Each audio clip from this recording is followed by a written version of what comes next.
On Easter Sunday, between the Vigil and the Sunday morning Masses and the Sunday afternoon and evening Masses, we have several different Gospels. And, I love the story of the women at the tomb, and I could say some things about that, and maybe I will. But I actually first want to say something about the Emmaus story.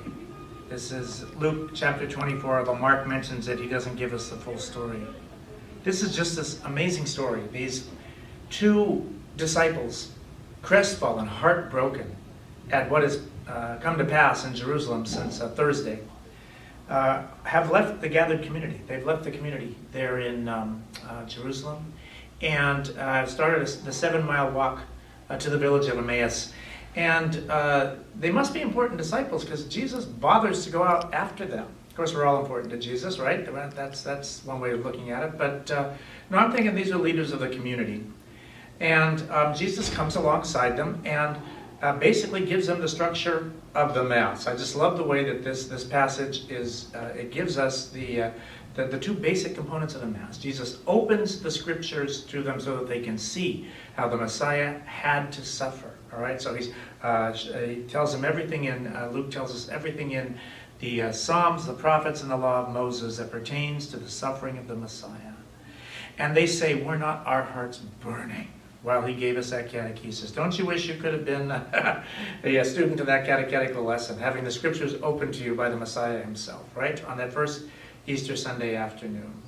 And then they get to Emmaus, and evening's drawing on, and they love being with Jesus so much, they say, hey, you know what, it's getting late, stay here with us, and, have dinner, spend the night, and you can go on for the rest of your journey tomorrow.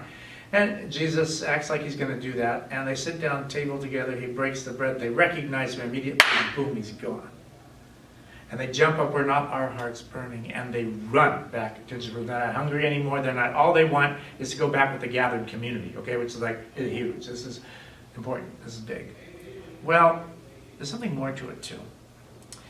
Only one of the disciples is named. We're told his name is Cleopas, or Cleophas, sometimes it's an F, sometimes a P.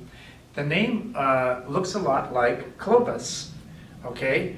And there is some speculation out there that this is who the second disciple is.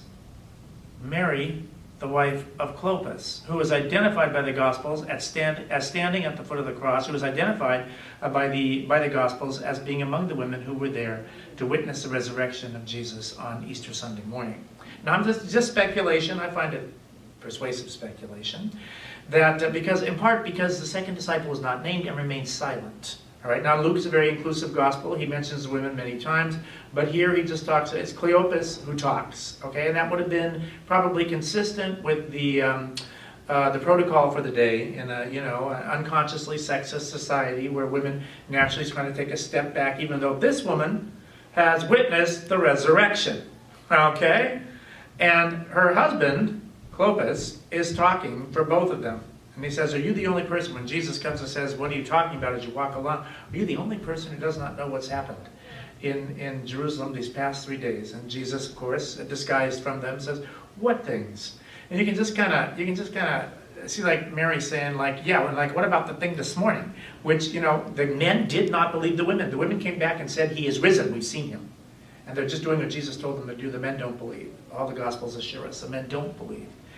So I just think it's very interesting to think this could be Cleopas and Mary, who is Jesus' aunt. She's described as a sister of the mother of the Lord, so she's his aunt. They're walking along, and Jesus is opening up the Scriptures, and Mary's sitting there listening to it, and she goes, yep, and she almost wanting to elbow Cleopas and say, didn't I tell you? And they're listening, and they're understanding. They're, at least Cleopas is, maybe perhaps for the first time.